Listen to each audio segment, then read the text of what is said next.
Hi, എല്ലാവർക്കും spoken English ക്ലാസ്സിലേക്ക് സ്വാഗതം. ഈ ക്ലാസ്സിൽ നാം കാണുന്നത് ഇംഗ്ലീഷ് ഭാഷയിലെ ഒരു പ്രത്യേക ഉപയോഗമാണ്. നമ്മുടെ ഭാഷയിൽ നമ്മൾ പറയുന്ന ഞാൻ എഴുതുകയായിരുന്നു, അവൻ എഴുതുകയായിരുന്നു, ഇതെങ്ങനെ ഇംഗ്ലീഷിൽ പറയും? നമ്മൾ മുൻ ക്ലാസ്സുകളിൽ കണ്ടതാണ്. ഞാൻ എഴുതുകയായിരുന്നു, ഐ വാസ് റൈറ്റിംഗ്. അവൻ എഴുതുകയായിരുന്നു, ഹി വാസ് റൈറ്റിംഗ്.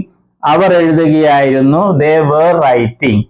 എന്നാൽ ആ പ്രവൃത്തി കുറെ നേരമായിട്ട് ചെയ്യുകയായിരുന്നു എന്ന അർത്ഥത്തിലാണ് പറയുന്നതെങ്കിൽ ഇംഗ്ലീഷിൽ പ്രത്യേക രീതിയിലാണ് അത് പറയേണ്ടത്. അതിനെയാണ് പാസ്റ്റ് പെർഫെക്റ്റ് കണ്ടിന്യൂസ് ടെൻസ് എന്ന് വിളിക്കുന്നത്. എല്ലാ ക്ലാസ്സിലും പറയുന്നത് പോലെ ടെൻസിന്റെ പേര് ഭാഷ പഠിക്കാൻ വേണ്ടി ഈ ടെൻസിന്റെ പേര് പഠിക്കേണ്ട ആവശ്യമില്ല. സ്കൂൾ സ്റ്റുഡൻസിനെ ഉദ്ദേശിച്ച് മാത്രമാണ് എഴുതിയിട്ടുള്ളത്. ഇതുണ്ടാക്കുന്ന രീതി കഴിഞ്ഞ ക്ലാസ്സിൽ നമ്മൾ കണ്ടു. സബ്ജക്റ്റ് അതിൻ്റെ കൂടെ ഹാഡ് ബീൻ എന്ന് വയ്ക്കും. ഹാഡ് ബീൻ ഇവയ്ക്ക് പ്രത്യേകിച്ച് അർത്ഥമില്ല എന്ന് നമ്മൾ മനസ്സിലാക്കിയിരുന്നാൽ മതി. അതിൻ്റെ കൂടെ ബേസ് ഫോം, ബേസ് ഫോമിന്റെ കൂടെ ing ഫോം എന്ന് പറയും. Had been plus ing form. Had been writing, had been going, had been coming. ആ രീതിയിലാണ് നമ്മൾ ഈ വാചകം പറയുന്നത്. മുൻ ക്ലാസ്സുകളിൽ നാം കണ്ടു കഴിഞ്ഞു. ഇന്ന് ഈ ക്ലാസ്സിൽ കാണുന്നത് ക്വസ്റ്റ്യൻ വേർഡ്സ് ഇതിന്റെ കൂടെ ഉപയോഗിക്കുന്നതാണ്. ഏതാനും ക്വസ്റ്റ്യൻ വേർഡ്സ് ഇവിടെ എഴുതിയിട്ടുണ്ട്. വേർ, എവിടെ, വാട്ട് എന്ത്, വെൻ എപ്പോൾ, ഹൗ എങ്ങനെ, വൈ എന്തുകൊണ്ട്, ഹൗ ലോങ്. ഹൗ ലോങ് സാധാരണ ഈ വാചകങ്ങളിൽ ഉപയോഗിക്കുന്ന ഒരു ക്വസ്റ്റ്യൻ വേർഡ് ആണ്. എത്ര സമയമായി, അല്ലെങ്കിൽ എന്തോരം സമയം, അതല്ലെങ്കിൽ എത്ര നാള്, ആ രീതിയിലാണ് ഇതിന്റെ അർത്ഥം വരുന്നത്. സന്ദർഭം അനുസരിച്ച് നമുക്കത് മനസ്സിലാക്കാൻ കഴിയും. ഇനി ക്വസ്റ്റ്യൻ ഉണ്ടാക്കുന്ന രീതി നമുക്കറിയാം. ഇംഗ്ലീഷിലെ വെർബിന്റെ ആദ്യത്തെ ഭാഗം കൊണ്ടുവന്ന് മുന്നിലിടുകയാണ് ചെയ്യുക. ഇവിടെ വെർബിന് 3 ഭാഗങ്ങളുണ്ട്. Had, been plus ing form. 3 ഭാഗങ്ങളുണ്ട്. ഹാഡ് മാത്രമായിരിക്കും മുന്നിലിടുക. ബീൻ അതിനുശേഷം ഇതുപോലെയാണ് എഴുതുക. ഇത് പ്രാക്ടീസ് ചെയ്താലേ ഒഴുക്കോടെ സംസാരിക്കാൻ പറ്റുള്ളൂ. കാര്യം മറക്കരുത്. പിന്നെ ഇവിടെയും നമ്മൾ സിൻസ് മോർണിംഗ് എഴുതി വെച്ചിട്ടുണ്ട്. ആ വാചകത്തിന് കുറെ കൂടി അർത്ഥം തോന്നാൻ വേണ്ടിയാണ് അങ്ങനെ എഴുതിയിട്ടുള്ളത്. സിൻസ് മോർണിംഗ് എന്ന് വെച്ചാൽ രാവിലെ മുതൽ. ഇവിടെ ഉള്ളത് I, we, you, he, she, they, സിംഗുലറും പ്ലൂറലും എല്ലാം ഒരേപോലെ തന്നെയാണ് ഉപയോഗിക്കുക. നമുക്ക് യു വെച്ച് നോക്കാം.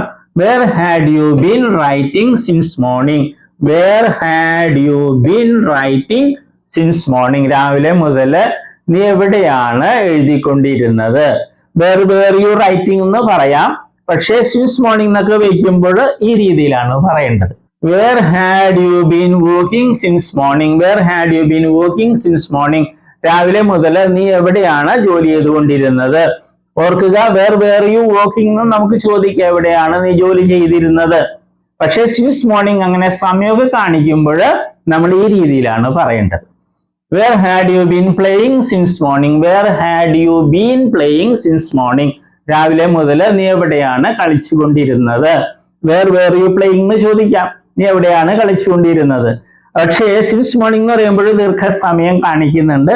അപ്പോൾ ഇതുപോലെ പറയാം. Where had you been teaching since morning? Where had you been teaching since morning? രാവിലെ മുതൽ എവിടെയാണ് നീ പഠിപ്പിച്ചുകൊണ്ടിരുന്നത്. നേരത്തെ പറഞ്ഞതുപോലെ ഇവിടെയും വേർ യു ടീച്ചിങ് എന്ന് ചോദിക്കാം. വേർ യു ടീച്ചിങ്, എവിടെയാണ് നീ പഠിപ്പിച്ചുകൊണ്ടിരുന്നത്. പക്ഷെ സിൻസ് മോർണിംഗ് എന്നൊക്കെ പറയുമ്പോൾ ദീർഘസമയം കാണിക്കുന്നുണ്ട്. അപ്പോൾ ഇതുപോലെ പറയണം. Where had you been teaching since morning. Okay. Where had you been studying since morning. രാവിലെ മുതൽ നീ എവിടെയാണ് പഠിച്ചുകൊണ്ടിരുന്നത്. രാവിലെ മുതൽ നീ എവിടെയാണ് പഠിച്ചുകൊണ്ടിരുന്നത്. ഇവിടെയും വേർ യു സ്റ്റഡിങ് എന്ന് ചോദിക്കാം. എവിടെയാണ് നീ പഠിച്ചുകൊണ്ടിരുന്നത്. എന്നാൽ ഇതുപോലെ ദീർഘസമയത്തെ സൂചിപ്പിക്കുന്ന വാക്കുകൾ ഉണ്ടെങ്കിൽ ഈ രീതിയിലാണ് പറയേണ്ടത്. അടുത്തത് വാട്ട്, എന്ത്. What had you been writing since morning.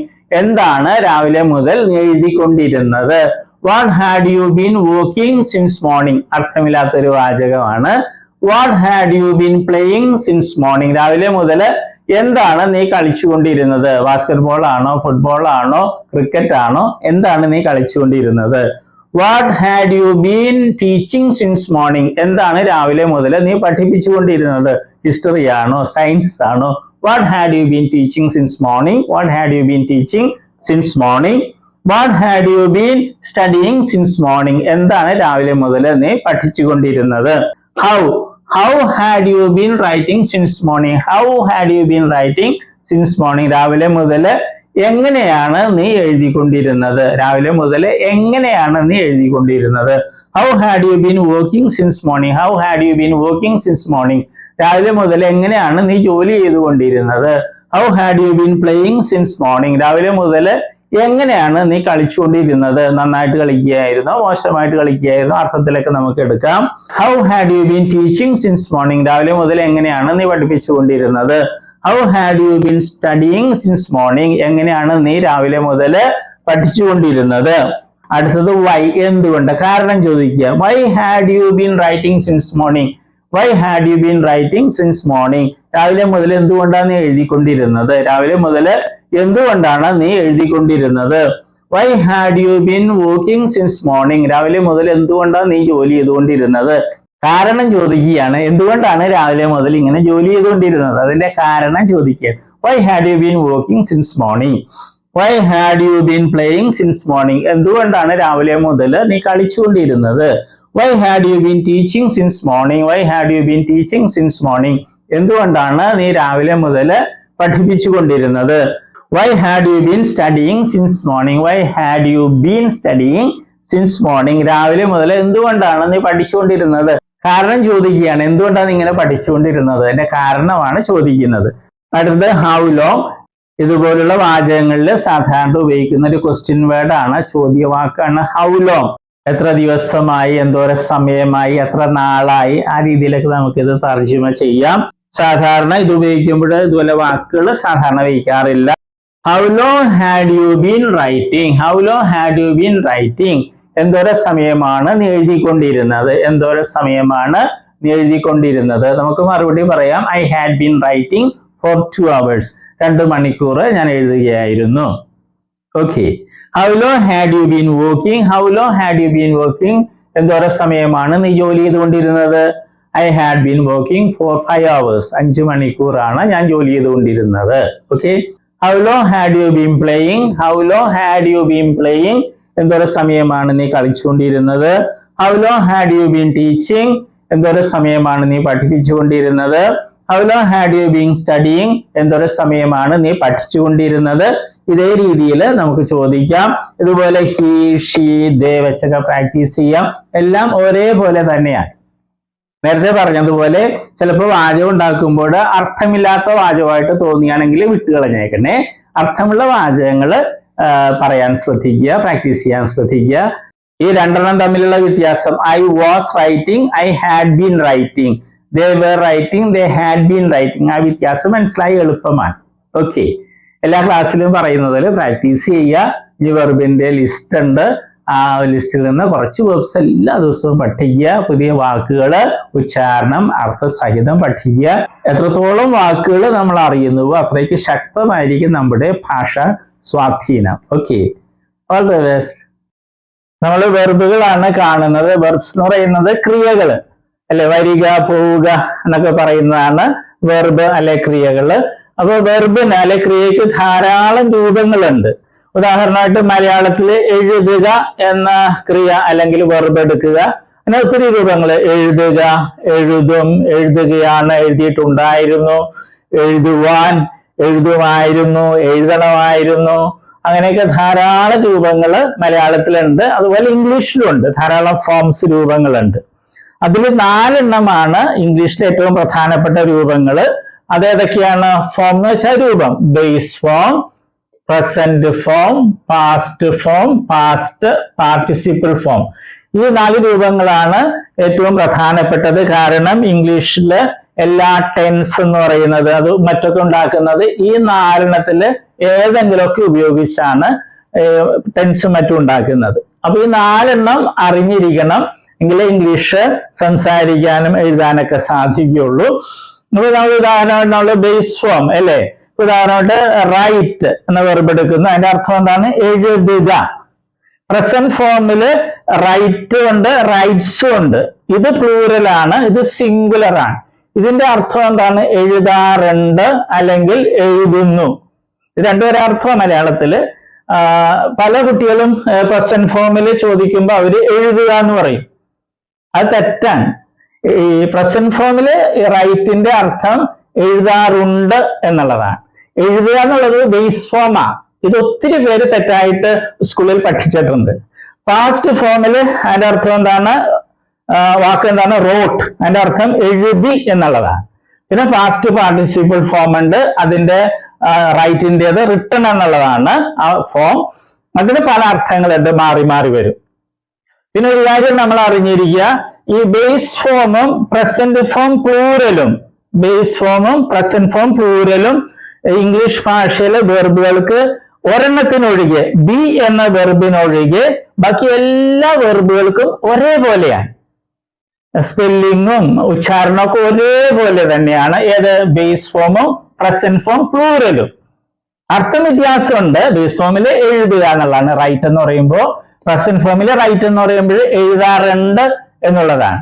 English ഭാഷയിൽ 1,70,70,000-ലധികം വെർബുകൾ, ക്രിയകളുണ്ട്. അപ്പൊ അതില് ഈ വെർബ് ഒഴിച്ച്, ബി എന്നൊരു വെർബുണ്ട് ഇംഗ്ലീഷില്, അത് ഒഴിച്ച് ബാക്കി എല്ലാ വെർബുകളുടെയും ബേസ് ഫോമും പ്രസന്റ് ഫോം പ്ലൂറലും ഒരേപോലെ, ഒരേ സ്പെല്ലിംഗ്, ഒരേ ഉച്ചാരണം. ഓക്കെ, അതുകൊണ്ട് നമ്മൾ ഇത് പ്രത്യേകിച്ച് പഠിക്കില്ല. നമ്മൾ ഇത് മൂന്നുമാണ് പഠിക്കുന്നത്. അത് നമ്മൾ സ്കൂളിൽ പഠിച്ചിട്ടുണ്ട് അല്ലെ? Come, came, come, go, went, gone, അത് തന്നെ സാധനം. പിന്നെ നേരെ ഒരു കാര്യവും കൂടി, ഇംഗ്ലീഷിൽ നേരത്തെ പറഞ്ഞു 1,70,70,000 വെർബ്സ് ഉണ്ട്. അതിൽ ഭൂരിഭാഗം വെർബുകളുടെയും ഈ പാസ്റ്റ് ഫോമും പാസ്റ്റ് പാർട്ടിസിപ്പിൾ ഫോമും ഉണ്ടാക്കുന്നത് ഈ പ്രസന്റ് ഫോമിന്റെ കൂടെ ഡി അല്ലെങ്കിൽ ഇ ഡി എന്ന് കൂട്ടിച്ചേർത്താണ്. ഒരിക്കൽ കൂടി പറയട്ടെ, ഇംഗ്ലീഷ് ഭാഷയിലെ ഒട്ടുമിക്ക വെർബുകളുടെയും പാസ്റ്റ് ഫോമും പാസ്റ്റ് പാർട്ടിസിപ്പിൾ ഫോമും ഉണ്ടാക്കുന്നത് ഡി അല്ലെങ്കിൽ ഇ ഡി എന്ന് പ്രസന്റ് ഫോമിന്റെ ഈ പ്ലൂറലിനോടുകൂടെ കൂട്ടിച്ചേർത്താണ്. അല്ലാതെ കുറെ വെർബ്സ് ഉണ്ട്. അപ്പൊ പക്ഷെ അതാണ് നമുക്ക് ഒത്തിരി ഉപയോഗിക്കുന്നത്. അതിലൊരു ഒരെണ്ണമാണ് ഇത്, റൈറ്റ്, റോട്ട്, റിട്ടൺ. ഇത് മൂന്ന് രീതിയാണ്. റൈറ്റ് ഇത് വേറെ രീതി, റോട്ട് ഇത് റിട്ടൺ. ഓക്കെ, അപ്പൊ നമ്മൾ ഇത് മൂന്നും പഠിക്കുള്ളൂ. നേരത്തെ പറഞ്ഞതുപോലെ ഇത് പ്രത്യേകിച്ച് പഠിക്കേണ്ട കാര്യമില്ല, ബേസ് അർത്ഥം അറിഞ്ഞിരുന്നാൽ മതി.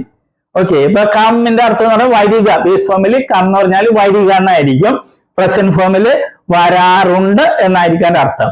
ഉച്ചാരണവും സ്പെല്ലിങ്ങും ഒന്ന് തന്നെ ആയിരിക്കും. അപ്പൊ നമ്മളിത് മൂന്ന് സ്കൂളിൽ നമ്മൾ പഠിച്ചിട്ടുണ്ട്. അത് ശരിയായിട്ടൊന്ന് മനസ്സിലാക്കണമെന്നേ ഉള്ളൂ. നമ്മളൊരു 16 ലിസ്റ്റ് വെർബുകൾ ഉണ്ടാക്കിയിട്ടുണ്ട്. ഏറ്റവും കൂടുതൽ ഉപയോഗിക്കുന്ന വെർബ്സ് ആണ്. ഇടിയും ചേർത്തതും ഉണ്ട്, പിന്നെ പ്രത്യേകതയുള്ള വെർബ്സും ഉണ്ട്. അത് നമ്മൾ പഠിക്കണം.